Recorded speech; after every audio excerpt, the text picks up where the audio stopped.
Hi. చాలామందికి మన ఆలోచనలు ఎట్లా వస్తాయి అనేటువంటిది ఒక డౌట్ ఉంటుందండి. సో, మనకు జరిగినటువంటి ఒక సిట్యుయేషన్ గావచ్చు, ఒక సందర్భం గావచ్చు, లేదా ఒక సంఘటన గావచ్చు, ఆ సందర్భానికి, సిట్యుయేషన్‌కి జరిగినటువంటి ఒక ఇన్ఫర్మేషన్ అనేటువంటిది మన సబ్‌కాన్షియస్ మైండ్ లోపల రిజిస్టర్ అవుతదండి. లేదా దీన్ని మనం ఏమంటున్నామంటే కండిషనింగ్ చేయబడి ఉంటుంది అని చెప్తాం.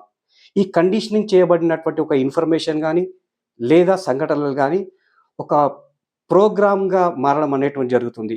ఆ ఒక్క ప్రోగ్రామే నుంచి వచ్చినటువంటిదే ఈ ఆలోచనలు.